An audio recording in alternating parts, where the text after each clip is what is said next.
Hello guys, I am निकी और आप देख रहे हैं अपना YouTube channel IQ students point. So guys, हमारा जो थर्ड यूनिट चल रही है नेचुरल रिसोर्सेज, उसका नेक्स्ट टॉपिक जो हमारा है वो है एनर्जी रिसोर्सेज। एनर्जी रिसोर्सेज के अलावा एक और टॉपिक है, वो भी हम इसी वीडियो में क्लियर करेंगे, इसी क्लास में हम पढ़ लेंगे उसको भी, और फिर हमारा जो थर्ड यूनिट है EVS की वो ख़त्म हो जाएगी। सो अब हमारी बात आती है ऊर्जा स्रोत की, मतलब हमारे संसाधन की, एनर्जी रिसोर्सेज की। देखो, ऊर्जा संसाधन जो है ना, एनर्जी रिसोर्स पूरे अर्थ पर कहीं ना कहीं किसी भी तरीके के रिसोर्स में उपलब्ध है, कहीं ना कहीं पाया जाता ज़रूर है। तो सन पृथ्वी पर एनर्जी का एक सबसे बड़ा सोर्स है। सौर ऊर्जा ही पॉजिटिव वे से और नेगेटिव वे से दोनों तरीके से पूरी अर्थ पर रहने वाले जीवों को काम करने, उनको एक्टिविटीज़ करने में काफ़ी हेल्पफुल रहती है। ठीक है, किसी भी देश में एनर्जी को डेवलप किया जाता है औद्योगिक डेवलपमेंट के ज़रिए, इंडस्ट्रियल डेवलपमेंट के ज़रिए कोशिश करके कि उसको डेवलप किया जाए। उच्च ऊर्जा उत्पादन उसकी खपत को एक तरीके से अंडरस्टैंड करती है और सुनिश्चित करके पिछड़ेपन को, कुपोषण को, बेरोज़गारी को, इन चीज़ों को ख़त्म करने की कोशिश करती है। ऊर्जा संसाधन का अगर हम बहुत नॉर्मल तरीके से मतलब निकालें तो वो ये होगा कि जिनका यूज़ एनर्जी पाने के लिए किया जाता है, लाइक कोयला, नेचुरल गैसेस, पेट्रोलियम। ठीक है, तो ये सब क्या होते हैं, हमारे एनर्जी रिसोर्सेज होते हैं, ऊर्जा संसाधन होते हैं। अब ऊर्जा संसाधन, ऊर्जा स्रोतों का वर्गीकरण किया गया है स्टूडेंट, ये आपके बहुत बहुत बहुत इंपॉर्टेंट है, चाहे शॉर्ट नोट आए या फिर एक आपका वास्ट नोट आए, कैसे भी आए, आपको उसके अंदर यही लिखना है। ठीक है, आपका एक लॉन्ग क्वेश्चन आता है, एक शॉर्ट क्वेश्चन आता है, मतलब कुछ लॉन्ग क्वेश्चन आते हैं और एक शॉर्ट क्वेश्चन आता है, तो आपको उसी के अकॉर्डिंग यहाँ पर अपना करना है। ठीक है जी। तो जी, अब सबसे पहला हमारा जो स्रोत आता है वो है परंपरागत प्रयोग के आधार पर, बेस्ड ऑन ट्रेडिशनल यूसेज।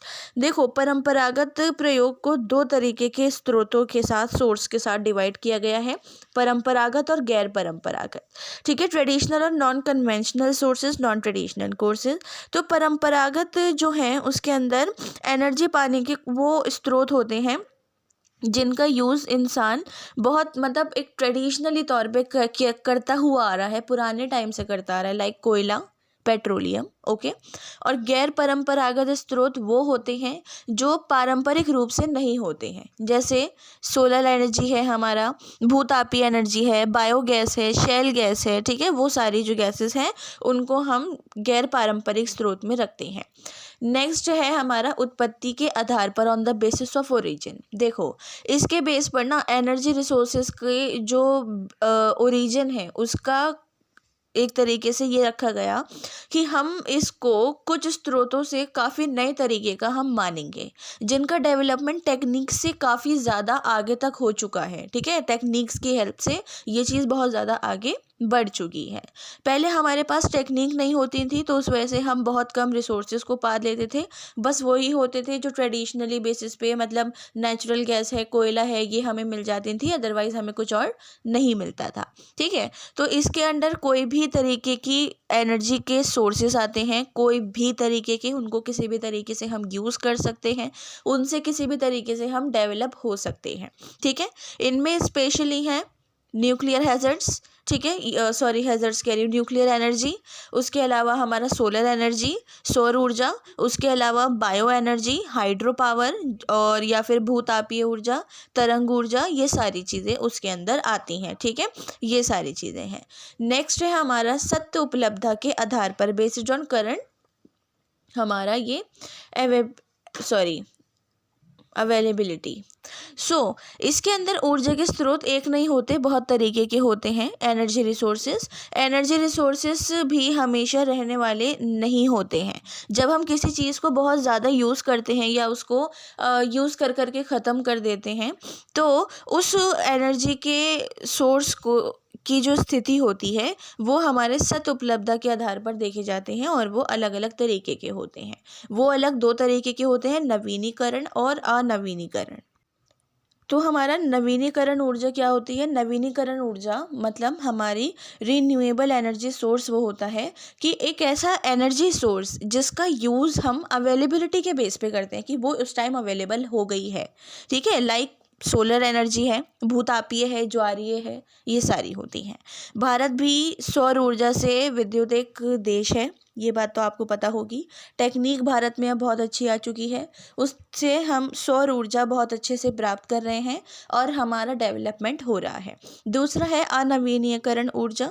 अनवीनीकरण ऊर्जा जब किसी एनर्जी सोर्स का उपयोग दोबारा नहीं किया जा सकता ना, तो वो होती हैं हमारी अनवीनीकरण नॉन रिन्यूएबल एनर्जी रिसोर्सेज या फिर सोर्सेज, लाइक कोयला, पेट्रोलियम, नेचुरल गैसेस या फिर न्यूक्लियर गैस एनर्जी, ठीक है। ये सारी भारत में विद्युत ऊर्जा के उत्पादन के लिए कोयले पर निर्भर आज भी 59% तक जगह है। ऐसा नहीं है कि कोयला बिल्कुल ख़त्म हो चुका है। इनफैक्ट मैं आपको बताऊं कि मेरी ही सोसाइटी में बहुत बहुत बहुत सारे लोग कोयले का इस्तेमाल करते हैं।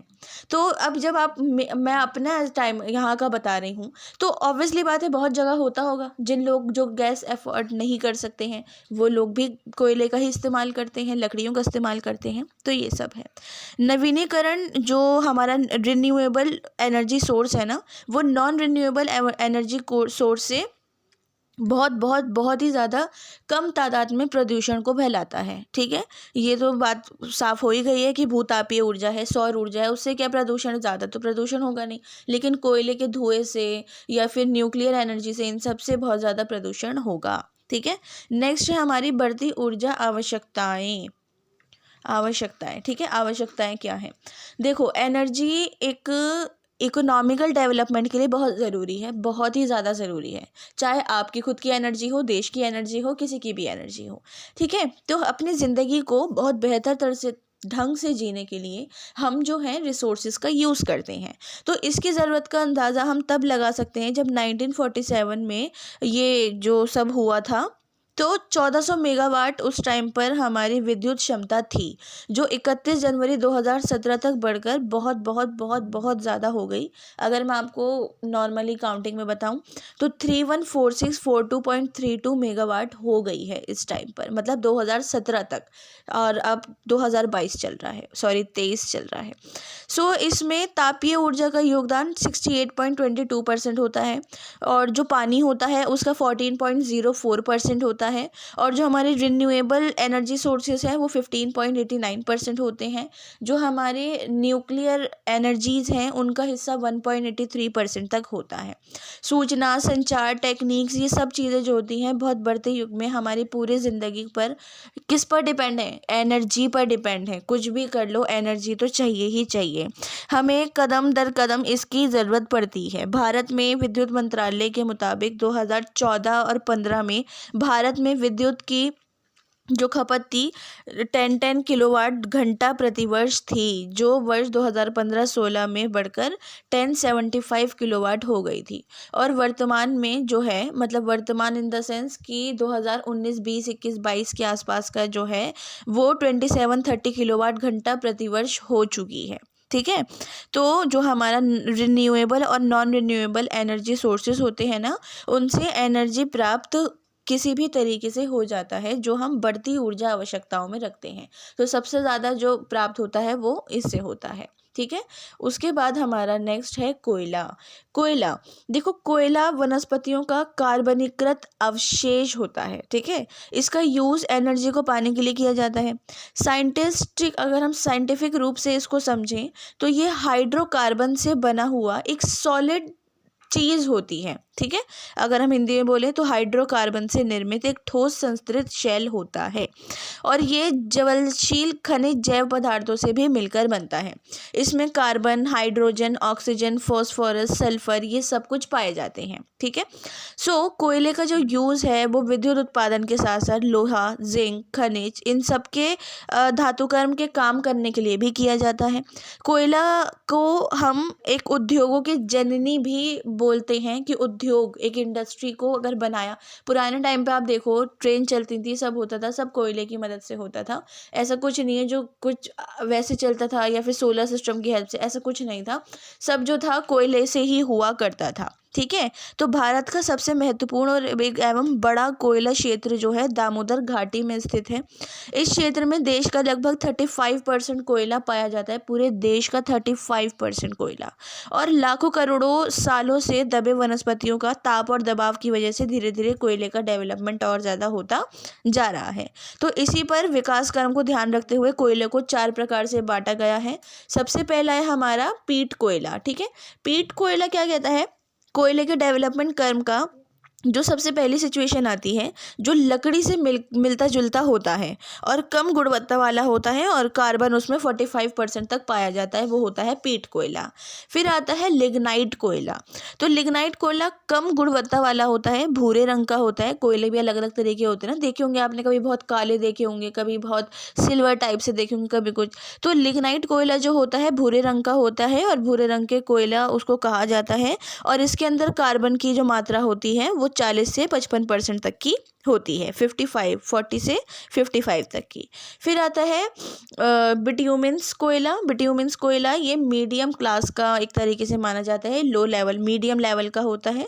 इसमें कार्बन की जो मात्रा होती है 55% से 80% तक की होती है। और ये भारत में पाए जाने वाला 80% तक पाए जाने वाला कोयला है जो भारत में पाया जाता है।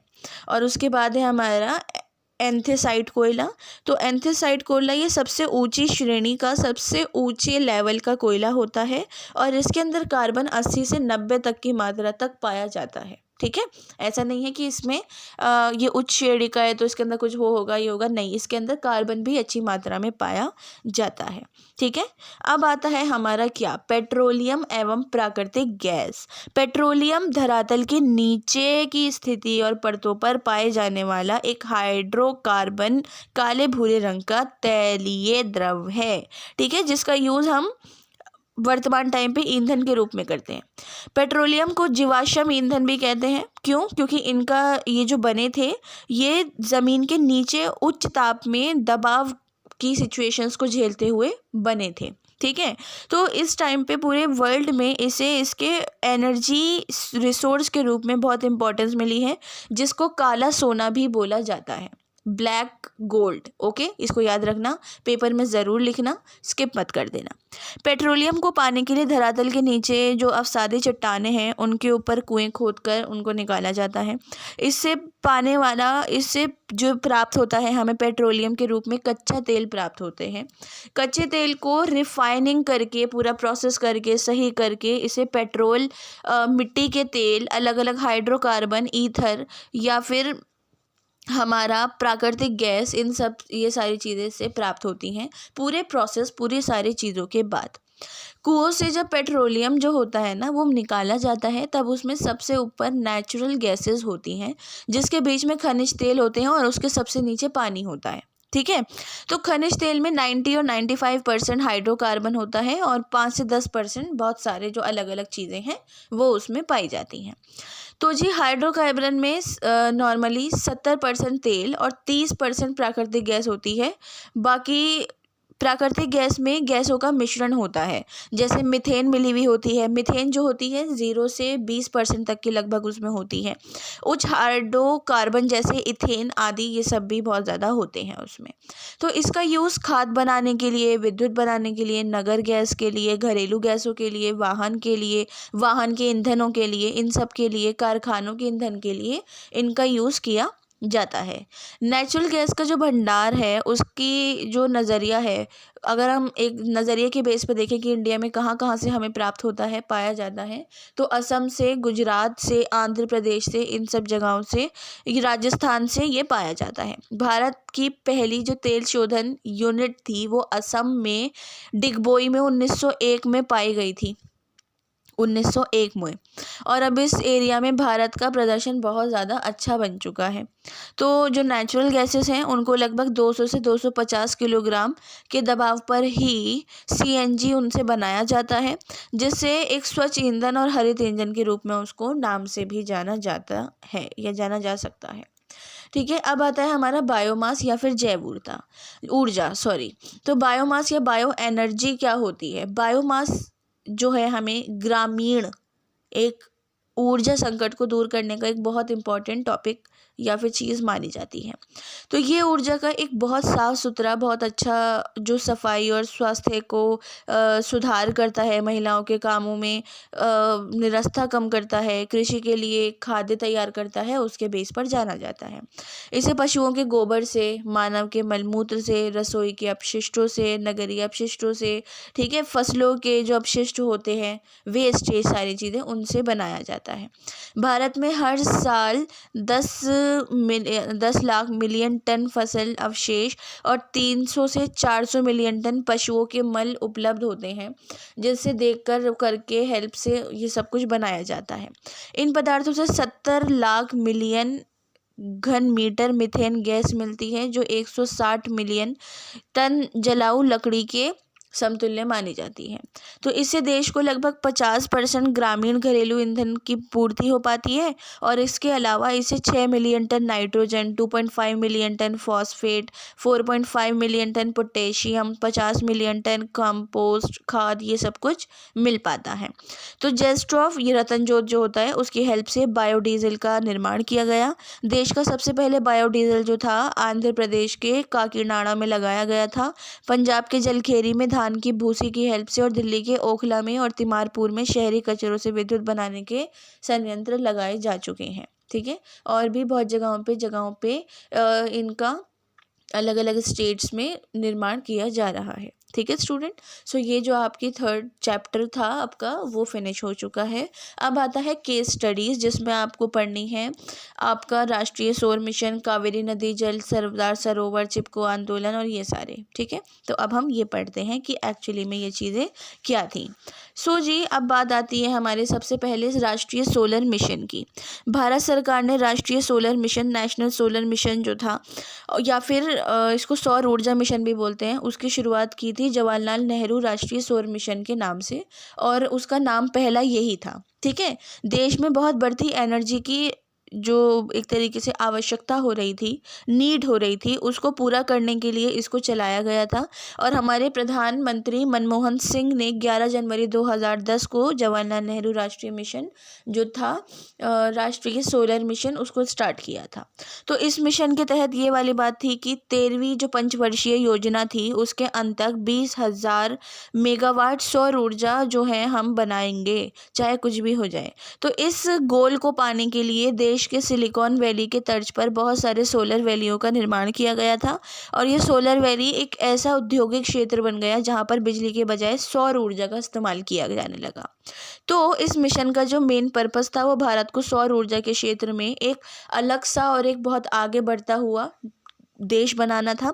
और इस मिशन में 3 अवस्थाओं वाला एक प्लान बनाया गया था, जो 11 पंचवर्षीय योजना से स्टार्ट होकर 13 पंचवर्षीय योजना तक चला था, मतलब 2017 से लेकर 2022 तक। ठीक है, तो इस मिशन के जो मेन मकसद थे वो थे कि 2022 तक 1 लाख मेगावाट सौर ऊर्जा के पाने के लिए हम अपना एक फ्रेमवर्क तैयार करेंगे, जिससे हम टेक्निक्स का, इन सब चीज़ों का बहुत ज़्यादा यूज़ करेंगे, जिससे हम बहुत जल्दी पा सकें ये सारी चीज़ें। ठीक है, उसके अलावा क्या बात हुई कि सौर ऊष्मा का उत्पादन और बाजार के लिए आदर्श स्थिति बनाने के लिए भी 2022 तक 20 मिलियन वर्ग मीटर सोलर थर्मल को बनाएंगे, और 2022 तक ग्रामीण क्षेत्रों में 20 मिलियन तक सोलर लाइटें भी लगवाएंगे।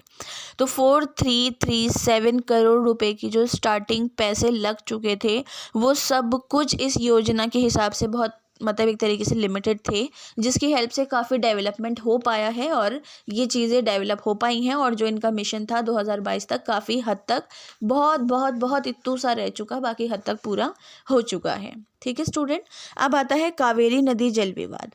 कावेरी नदी जल विवाद क्या था? ये विवाद कर्नाटक, तमिलनाडु और केरल जो स्टेट्स हैं उनके बीच में जो कावेरी नदी बहती है उसके बंटवारे पर था। ठीक है, तो इस विवाद में जो हमारा सेंट्रल, वहाँ का सेंट्रल जो था पौंडीचेरी वो भी शामिल था। तो कावेरी एक अंतर्राज्यीय नदी है। अब एक चीज़ यहाँ पर समझने वाली है, एक चीज़ होता है अंतर्राष्ट्रीय और एक होता है अंतर्राज्यीय। तो जी अंतर्राज्यीय जो होते हैं वो स्टेट के मसले होते हैं और अंतर्राष्ट्रीय जो होते हैं वो इंडिया पाकिस्तान कंट्रीज़ के मसले होते हैं। तो ये था अंतर्राज्यीय नदी का विवाद। तो इस नदी के जल विवाद को एक बहुत लंबा इतिहास भी माना जाता है, जिसकी शुरुआत 19वीं सदी से हुई थी, जो आज तक चलती आई है। और नदियों पर तो लड़ाई न कभी ख़त्म हुई है, न कभी ख़त्म हो पाएगी, ये बात भी जायज़ है। मतलब एग्जाम्पल के तौर पे मैं आपको, अभी आप आगे पढ़ोगे भी, एग्जाम्पल के तौर पे मैं आपको बताऊं कि नेपाल से इंडिया का बेटी रोटी वाला रिश्ता है, बहुत अच्छा रिश्ता है। उसके बावजूद भी नेपाल और इंडिया की नदी पर लड़ाई होती ही होती है। उनको नेपाली कहते हैं, वो हमारी है, लेकिन इंडिया तो है ही अपनी जगह, ठीक है। तो जी भारत सरकार ने 1972 में बनाई एक कमेटी और एक रिपोर्ट में इस बात की सिफारिशें रखी थी कि अगस्त 1976 में कावेरी जल विवाद को 4 दावेदारों के बीच में बांट दिया जाएगा इन द सेंस कि समझौता कर लिया जाएगा। अब नदी को तो नहीं बांट सकते ना, नदी तो नदी है भाई, वो तो नेचुरल है, वो तो जाएगी, उसको जहाँ जाना है, उसको तो जहाँ रास्ता मिलेगा बहेगी। तो इस चीज़ के लिए ना समझौते हो जाते हैं कि मान लो आपका और मेरा नदी का विवाद है दिल्ली और हरियाणा के बीच में, मैं दिल्ली में हूँ, आप हरियाणा में हो। अब वो नदी बह रही है, अब नदी को तो हम नहीं रोक सकते ना। अब वो हो सकता है नदी बहकर जो है हमारा राजस्थान की तरफ जा रही हो, तो एक राजस्थान भी मिल गया जी, आ जाओ, वो भी आ गया पंगे में। तो अब ये वाली चीज़ हो गई कि अब ये हम तीनों का ना समझौता हो जाएगा, नदी नहीं रोकी जाएगी। समझौता ये होगा कि निकी मैम का, राजस्थानियों का और आप लोगों का, हरियाणवियों का, ये होगा कि हम सिग्नेचर कर रहे हैं कि अब नदी कहीं भी बहे, हम लड़ाई नहीं करेंगे, नदी को हम इक्वली यूज़ करेंगे। हाँ, गंदा नहीं करेंगे, जो गंदा करेगा वो पिटेगा। खैर ये तो मैं बोल रही हूँ, ऐसा नहीं होता। तो इस समझौते को ठीक ढंग से पालन नहीं होने की वजह से विवाद आज भी चल रहा है। इस समझौते का पालन नहीं किया गया और नदी के जो समझौते होते हैं स्टूडेंट्स, उनका पालन किया भी नहीं जाता है, क्योंकि नदी गवर्नमेंट थोड़ी इस्तेमाल कर रही है। नदी के आसपास आने वाले लोग गंदगी फैला रहे हैं, कुछ कर रहे हैं, तो उससे तो विवाद बढ़ेगा ही बढ़ेगा, इसलिए, ठीक है। तो कानूनी जानकारों का ये मानना था कि इस प्रॉब्लम को हम कानूनी तरीके से शायद सुलझा सकते हैं और सुलझाने की कोशिश करेंगे, और वो आज तक इनकी कोशिश चल रही है, तो चलने दो। अब आ जाओ सरदार सरोवर बांध पे, ठीक है, डैम पे। सरदार सरोवर बांध भारत का दूसरा सबसे बड़ा बांध है, और पहला सबसे बड़ा बांध कौन सा है मुझे कमेंट बॉक्स में ज़रूर बताना। ये बहुत अच्छा जनरल नॉलेज का क्वेश्चन है और मैक्सिमम कॉम्पिटिटिव एग्जाम्स में आता ही आता है। तो इसका आंसर आप मुझे ज़रूर बताना, नहीं पता तो गूगल से देख के बताना, ताकि आपकी नॉलेज में ये रहे कि सबसे पहला और सबसे बड़ा भारत का बांध कौन सा है। तो जिसकी कुल ऊंचाई जो है 163 मीटर तक है। नर्मदा नदी पर बनने वाला 30 बांधों में सरदार सरोवर और महेश्वर 2 सबसे बड़ी बांधों की योजनाओं में रखे जाते हैं, और इनको लगातार इनका विरोध भी चल रहा है। क्यों? देखो, इस पूरी योजना का जो पर्पस था, गुजरात को सूखे से हटाना था, ठीक है, वहाँ के इलाकों में सूखा था, वहाँ तक पानी पहुँचाना था, इसका मेन मकसद ये था, और एमपी तक बिजली पहुंचानी थी। तो जी इस वजह से नर्मदा बचाओ आंदोलन भी चलाया गया। इस आंदोलन को एनवायरनमेंट की सेफ्टी के लिए, आदिवासी और किसानों की ज़िंदगी के लिए, क्योंकि वो लोग वहाँ रहते हैं, ठीक है, इन सब से जोड़कर चलाया गया। इसके अलावा इस नदी जल योजना में लगभग 1 लाख लोगों को ट्रांसफ़र होने पर मजबूर किया गया, जिसमें से 58% आदिवासी थे और 37,000 हेक्टेयर ज़मीन थी, जिसको बहुत ज़्यादा खतरा था। अब आपको आपके घर से हटाया जाए तो आप तो सामने वाले का मुंह नोचोगे ही नोचोगे ना, छोड़ोगे थोड़ी। तो इन लोगों ने भी किया, इसलिए इस पर विवाद चल रहे हैं, आज तक चल रहे हैं। तो इस आंदोलन का नेतृत्व बाबा आमेट, मेधा पाटकर और अरुंधति रॉय ने संभाला था, और इस आंदोलन को सफल बनाने में इन तीनों की ही भूमिका रही थी। और उच्च न्यायालय ने इसको लोगों को मतलब एक ऐसी पॉलिसी बना दी थी कि ना उन लोगों को नुकसान हो ना वैसा हो, ठीक है। अभी मैंने आप लोगों से बोला कि आज तक विवाद चल रहा है, क्यों चल रहा है? विवाद मतलब इतना बड़ा विवाद नहीं है, क्योंकि उस टाइम पर इसका फैसला हो चुका था। बस विवाद ये है कि कभी भी डर रहता है कि कहीं सरकार दोबारा ऐसा कुछ ना कर दे जिससे आदिवासी और किसान लोगों को खतरा हो। अब आ जाओ चिपको आंदोलन पे। चिपको मूवमेंट पेड़ों की कटाई रोकने के लिए किया गया था, और ये बहुत इंपॉर्टेंट मूवमेंट है, जिसको आप क्लास 9 से पढ़ते आ रहे हो और इन फ्यूचर तक कहीं ना कहीं ज़रूर पढ़ोगे। तो इस आंदोलन के अंडर इस आंदोलन को 26 मार्च 1974 में उत्तराखंड के तब उत्तर शहर के वनों में शांत और अहिंसक विरोध प्रदर्शन भी किया गया था।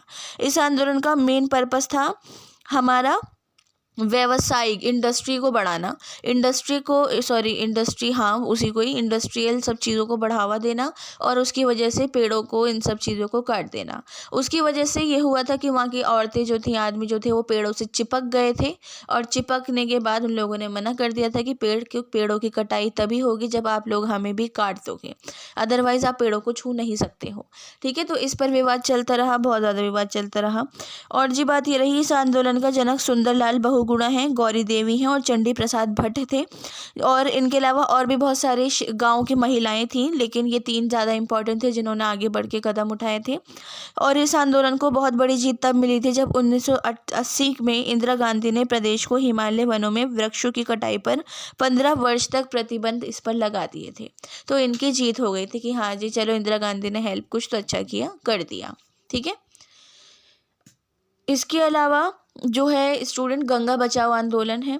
गंगा बचाओ आंदोलन क्या कहता है, गांधी जी के अहिंसक आंदोलन पर ये था, गंगा को स्वच्छ करने का आंदोलन। ये आंदोलन यूपी से बिहार तक चला, जिसे धार्मिक नेताओं ने, पॉलिटिशियंस ने, एनवायरमेंटलिस्ट ने, साइंटिस्ट ने, लेखकों ने बहुत ज़्यादा समर्थन दिया था।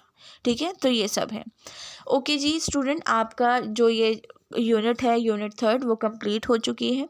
यूनिट 3 के रिगार्डिंग आप लोगों को कोई डाउट हो तो मुझसे पूछ लेना कमेंट में। बाकी मैंने आपसे एक क्वेश्चन पूछा है, उसका आंसर मुझे आप ज़रूर दीजिएगा।